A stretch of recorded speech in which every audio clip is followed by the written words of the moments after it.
भाइयों मैं वेलकम पे उतर चुका हूँ और मुझे यहाँ से मेट्रो चेंज करनी है। रेड लाइन से आया था मैं, मुझे पिंक लाइन में जाना है और हम उतरेंगे साउथ एक्सटेंशन। चलिए चलते हैं। मैं पहुँच चुका हूँ फाइनली अपने डेस्टिनेशन पे, बार काउंसिल ऑफ दिल्ली। और साउथ एक्सटेंशन मेट्रो से उतरने के बाद मैंने ऊबर बाइक बुक कर दी थी, क्योंकि वो ज़्यादा पैसे भी नहीं लेता है, 40-50 लेता है और टाइम भी कम लगाता। अगर मैं ऑटो लेता तो भाई 150 का ऑटो पड़ता, बुक करना पड़ता और टाइम भी लगाता। तो मैंने सोचा कि बाइक ज़्यादा बेटर ऑप्शन है, ऊबर बाइक, तो कर लिया मैंने। तो दिखाता हूँ मैं आपको bar council of Delhi, city fort आ चुका हूँ मैं, खेल गाँव के पास। ठीक है, नियरेस्ट मेट्रो का साउथ एक्सटेंशन है।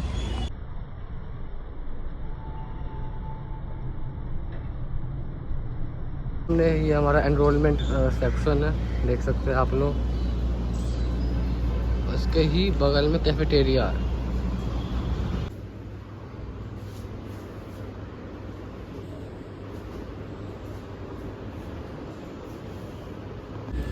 भाइयों ये रहा हमारा बार काउंसिल ऑफ दिल्ली का फॉर्म, है ना। कल ही मैंने सारे डॉक्यूमेंट अटैच कर लिए थे और सारा फॉर्म फिल कर दिया था। ठीक है, बाकी डिटेल में कैसे क्या चीज़ है वो मैं वीडियो के लास्ट में बताऊंगा, तो वीडियो में एंड तक बने रहिएगा भाई। ठीक है, ये सारे डॉक्यूमेंट लगा दिए, देख सकते हैं आप, है ना। पूरा फॉर्म कंप्लीट है, इसको अब सबमिट।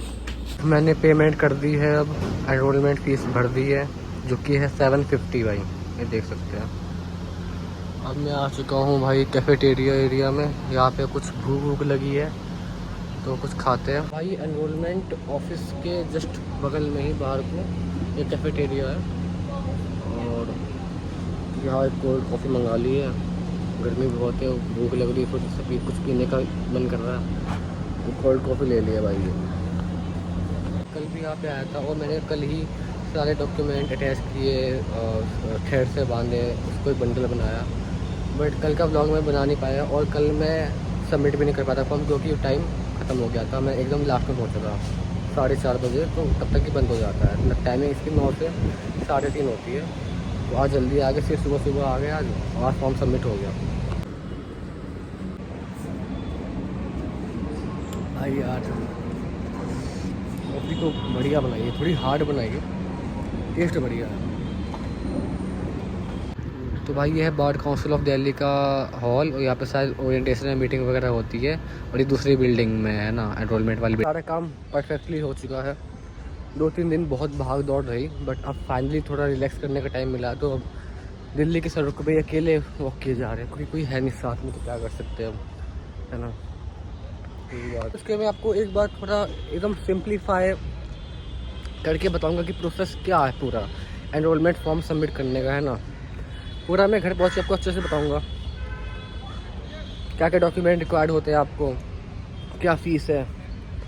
अब मेट्रो के पास आ चुके हैं, बार काउंसिल ऑफ दिल्ली से बाइक कर ली थी। अब साउथ एक्स मेट्रो के पास आ गए और उसके पास में ये साउथ एक्स का मार्केट भी है। तो चलिए अब इसको एक्सप्लोर किया जाए थोड़ा बहुत ना, कि क्या क्या सिस्टम है यहाँ पे।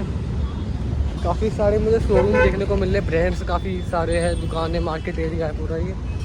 तो दिखाता हूँ मैं आपको यार, लाइन से शोरूम्स है, दुकानें हैं, गाड़ियाँ लाइन से खड़ी हुई है, बहुत सारी कार्स है। ओ भाई क्या बढ़िया लग रहा है भाई। हमको तो कहाँ आना होगा, साउथ एक्स है ना। अब आना हो गया है तो थोड़ा देख लिया जाए क्या क्या चीज़ें हैं यहाँ पे। मोस्टली तो मुझे ब्रांड्स ही दिख रही है ना, और खाने पीने का ज़्यादा कुछ है नहीं। मोस्टली कपड़े की, साड़ियों की दुकानें हैं। इसलिए साड़ी, कपड़े हो गए, ब्रांड्स हो गई, जैसे कि खाने पीने का कुछ ज़्यादा है नहीं यहाँ पर साउथ एक्स में, जहाँ तक मुझे दिख रहा है। वो ठेले मुझे दिख जाएंगे खाने पीने के, बट खाने का कोई ऐसा ब्रांड नहीं है यहाँ पे, है ना। बस एक मुझे दिखा स्टारबक्स कॉफ़ी के लिए, और कुछ खाने पीने का डोमिनोज, बर्गर किंग टाइप का या KFC वैसा कुछ नहीं दिख रहा है इस रोड पे, इस इलाके में। ठीक है, ये घर आ चुके हैं अब, है ना। ठीक है, 3-4 बजे तो घर आ गया था मैं, और सुबह निकला था 9 बजे, बट फिर सो गया था। तो अब उठाऊँ करीब 7 बज गए हैं। ये अब मैं बताता हूँ आपको कि आपका जो एनरोलमेंट है कैसे होगा, ठीक है। तो सबसे पहले आपको ये करना है कि आपको एनरोलमेंट का फॉर्म लेना है, वो किसी भी आपको डिस्ट्रिक्ट कोड दिल्ली से मिल जाएगा, ठीक है। मैं आपको दिल्ली का बता रहा हूँ कि दिल्ली में कैसे होता है। तो यूपी में मैं रहता तो हूँ, बट मैंने यूपी में रजिस्ट्रेशन नहीं करवाया है। वो मैं कभी बाद में बताऊँगा कि क्यों मैंने दिल्ली में रजिस्ट्रेशन करवाया है, क्यों मैंने यहाँ पर नहीं करवाया। तो एक बात तो पहली चीज़ तो भाई आपको कहीं भी किसी भी डिस्ट्रिक्ट को दिल्ली से आपको एनरोलमेंट का फॉर्म मिल जाएगा, ठीक है। उसके बाद आपको वो फॉर्म फिल करना है। वो फॉर्म अपने में एक लेंदी फॉर्म है ना, तो उसको भी आप आराम से फिल करेंगे बैठ के, ठीक है। उससे पहले मैं आपको बता देता हूँ कि आपको क्या क्या डॉक्यूमेंट्स की रिक्वायरमेंट, पहले मैं आपको बता देता हूँ कि आपको क्या क्या डॉक्यूमेंट्स की रिक्वायरमेंट होगी वहाँ पे एनरोलमेंट के लिए। तो सबसे पहले आपको चाहिए प्रोविजनल डिग्री सर्टिफिकेट जो आपको कॉलेज से मिलेगा, अटेंडेंस सर्टिफिकेट है ना। तीसरा है सारे सेमेस्टर की मार्कशीट, ठीक है। ये हो गया आपकी इतनी है ना। इसके बाद आपको चाहिए आधार कार्ड की फ़ोटोकॉपी। तो इम्पॉर्टेंट पॉइंट, जो आपका प्रोविजनल डिग्री सर्टिफिकेट है ना, उसकी फ़ोटोकॉपी नहीं लगेगी, उसकी ओरिजिनल कॉपी लगेगी, ठीक है। जो एकदम कॉलेज से मिली हो, उसमें साइन वाइन सब हो। आप खुद स्कैन नहीं कर सकते, उसकी फ़ोटोकॉपी नहीं निकाल सकते, ठीक है। सेल्फ अटेस्ट नहीं कर सकते, वो एकदम ओरिजिनल लगेगी। और एक ओरिजिनल लगेगा आपका जो है अटेंडेंस सर्टिफिकेट। अटेंडेंस सर्टिफिकेट भी आपकी फ़ोटोकॉपी नहीं लगेगी, वो भी प्योर ओरिजिनल लगेगी जो कॉलेज से मिली है एज इट इज़, ठीक है। तो ये दो डॉक्यूमेंट जो है वो एज इट इज़ जो कॉलेज से आपको मिले हैं वही आपको फॉर्म के साथ अटैच करने पड़ेंगे। एक पहला हो गया प्रोविजनल डिग्री सर्टिफिकेट और दूसरा हो गया अटेंडेंस सर्टिफिकेट। और बाकी चीज़ जो है, जैसे कि ये चीज़ें जो है फर्स्ट सेमेस्टर से लेकर 10th सेमेस्टर की जो भी मार्कशीट है, आप उसकी फ़ोटोकॉपी करवा लीजिए, उसको खुद सेल्फ अटेस्ट कर दीजिए। सेल्फ अटेस्ट का मतलब है आप अपना साइन कर दीजिए, है ना, सारी फ़ोटोकॉपी पे। तो ये सारी जो फ़ोटोकॉपी है फर्स्ट से लेकर 10th सेमेस्टर तक की, सारे सेमेस्टर तक की, या तो उसके बाद आपको ये करना है, जो आपको आधार कार्ड की कॉपी भी लगानी है साथ में, है ना। 10th क्लास की ग्रेड सर्टिफिकेट है ना, मार्कशीट, ग्रेड कार्ड, इन सबकी फ़ोटोकॉपी लगानी है। 12th की भी फ़ोटोकॉपी लगानी है। कास्ट सर्टिफिकेट आप ऑप्शनल है, आपके पास है तो आप लगा सकते हो, ठीक है भाई। आपका एक डॉक्यूमेंट है काफ़ी इंपॉर्टेंट, वो है एफिडेविट। तो एफिडेविट जो आप बनवाएंगे, आप किसी भी दिल्ली के डिस्ट्रिक्ट कोर्ट या अपने घर के पास जो डिस्ट्रिक्ट कोर्ट है यूपी में भी, उससे भी बनवा सकते हैं। बट मैं बोलूँगा कि आप हो सके तो दिल्ली के ही कोर्ट में जाके बनवाएं, क्योंकि अब दिल्ली में रजिस्ट्रेशन हो रहा है, ठीक है। तो एफिडेविट आपका बनेगा जो दो टाइप का एफिडेविट होता है, ठीक है। पहला हो गया इंटेंट टू प्रैक्टिस का। आप कहीं के भी रहने वाले हो, है ना, और आप रजिस्ट्रेशन दिल्ली में करवा रहे हो, तो आपका एफिडेविट जाता है कि आप दिल्ली में ही रह के प्रैक्टिस करोगे। इंटेंट टू प्रैक्टिस का आपका जो है एफिडेविट बनेगा 10 रुपये के स्टैम्प पेपर पे और नॉन जुडिशियल स्टैम्प पे, ठीक है। दूसरा एफिडेविट सबके लिए एप्लीकेबल नहीं है, बट हाँ वो कुछ लोगों को लग सकता है। आपका एलएलबी के बाद या ग्रेजुएशन के बाद आपका अगर गैप ईयर आया है, ठीक है, तो उसका एक एफिडेविट देना पड़ेगा कि क्यों आया है, कैसे आया, ठीक है। तो दो टाइप के एफिडेविट आपके ये हो गए। तो ना आपको ना एक बंडल बनाना पड़ेगा, ठीक है। पहला फॉर्म आपने पूरा फिल कर दिया, ठीक है। और फॉर्म पे आपने वो पंचिंग मशीन आती है जिसमें दो छेद करने वाले होते हैं, वो लगाना होगा। और सारे डॉक्यूमेंट पे वो पंच करना पड़ेगा, ठीक है आपको। और क्या है कि सारे जो भी डॉक्यूमेंट्स है आपको एक सीक्वेंस वाइज लगाना पड़ेगा।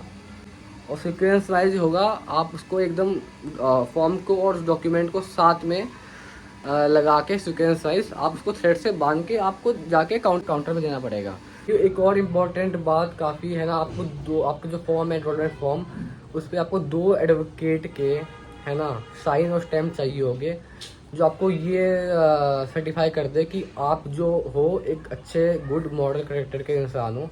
ये फॉर्म में ही आपका जो ये certificate of good moral character है वो लगा हुआ है। उस पर एडवोकेट का साइन, उनका एनरोलमेंट नंबर, उनका स्टैंप लगेगा, ठीक है। और एक एडवोकेट का स्टैंप फ्रंट पेज पे आपके फ़ोटो के साथ लगेगा, ठीक है। फ़ोटो के आधा पेज पे, आधा फ़ोटो पे। तो आपको 3 पासपोर्ट साइज़ फ़ोटो की रिक्वायरमेंट भी पड़ेगी, ठीक है। जिसमें आपकी मैंडेटरी है कि आपको ब्लैक कोट, वाइट शर्ट और ब्लैक टाई में फ़ोटो खिंचवानी है वो अपनी, ठीक है। और 3 से 4 फ़ोटो की नीड आपको पड़ेगी। इसमें आपको बता देता हूँ कि फॉर्म, सबसे पहले फॉर्म आ गया आपका। फॉर्म के आप एंड में जाके सबसे पहले जो आपको अटैच करेंगे थ्रेड से, वो आपको पहले प्रोविजनल डिग्री सर्टिफिकेट अटैच करना है। उसके बाद फर्स्ट सेमेस्टर से लेकर लास्ट सेमेस्टर जितने भी सारे सेमेस्टर के एलएलबी के आपके हैं, उनको ग्रेड कार्ड को अरेंज करना है सीक्वेंस वाइज 1 to 10, है ना, असेंडिंग ऑर्डर में। उसके बाद आपकी 10th की मार्कशीट आ जाएगी, 12th की मार्कशीट आ जाएगी। उसके बाद आपका एक आधार कार्ड आ जाएगा, है ना। आधार कार्ड के बाद आपका आ जाएगा, लास्ट में आएगा, सबसे लास्ट में आएगा एफिडेविट, ठीक है। तो ये आपका पूरा सीक्वेंस रहेगा, इसको सीक्वेंस वाइज लगाना है, ठीक है। और थ्रेड से बांध के पंच करके छेद करके उसका थ्रेड से बांध के उसको आपको काउंटर पे पकड़ा देना है। तो एक काउंटर में तो वो आपका सारा कुछ वेरीफाई करेगा, आपका कुछ फॉर्म में कुछ गलती होगी, मिस्टेक होगी, आपके साइन मिसिंग हो गए या कुछ भी कमी होगी तो आपको बता देगा और टाइम देगा सही करने का, ठीक है। जैसे ही वो अपना स्टैंप लगा देता है एक काउंटर से कि अप्रूव हो चुका है, आपको दूसरे काउंटर पे जाना है, लास्ट वाले है ना, राइट में। तो आपको लास्ट काउंटर में जाके वो आपको पेमेंट का ऑप्शन बताएगा, ठीक है। वहाँ पे आपको ऑनलाइन UPI कैश वो लेते नहीं, एक इंपॉर्टेंट बात, वो कैश नहीं लेंगे, तो आपको ऑनलाइन पेमेंट ही करनी पड़ेगी। तो आप ये ध्यान रखिएगा कि आपको आपके अकाउंट में बैलेंस हो ठीक ठाक, क्योंकि आपकी पेमेंट वहाँ पे कैश लेगा नहीं, वो आपको ऑनलाइन ही करनी पड़ेगी UPI। तो UPI आपको करना पड़ेगा। और जो रेफरेंस ID है, जो आपने पेटीएम किया तो रेफरेंस ID आती है ना, तो आपको उठा के उस फॉर्म में फिल कर देना है और फिर उसको फाइनली सबमिट कर देना है, ठीक है। तो एक पर्ची आपको काट देगा, आपको रिसीविंग दे देगा बार काउंसिल ऑफ दिल्ली की, ठीक है। रिसीविंग तो मैंने आपको शायद दिखा दी है ना, वीडियो की स्टार्टिंग में ही। तो 750 रुपीज़ लगे थे टोटल, ठीक है मेरे। और फॉर्म का कोई पैसा नहीं था, सब इसमें ही इंक्लूडेड है 750 में।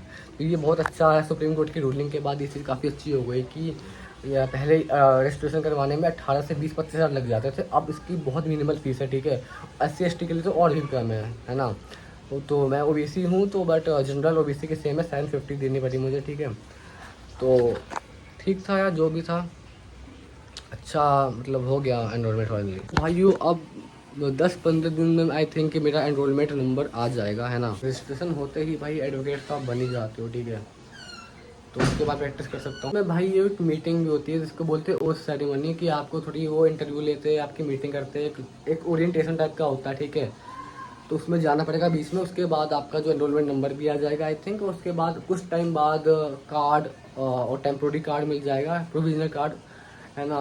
और आप स्टेट की लिस्ट में एनरोल्ड हो जाओगे, मतलब आप दिल्ली की स्टेट बार में एनरोल्ड हो जाओगे। आपका एनरोलमेंट नंबर भी आ जाएगा, तो आप कोई भी फॉर्म आपको भरना है जहाँ पे एनरोलमेंट नंबर की रिक्वायरमेंट हो, तो आप फॉर्म भी फिल कर सकते हो, ठीक है। तो भाई ये रहा का सीन। आप जब मेरा आ जाएगा तो मैं आपको बताऊंगा उसके रिगार्डिंग भी कि कैसे कब आया, कितने दिन में आया, ठीक है। और वीडियो को वहीं पे एंड करते हैं, है ना। उम्मीद है कि वीडियो आपके लिए काफ़ी इन्फॉर्मेटिव साबित होगी, ठीक है।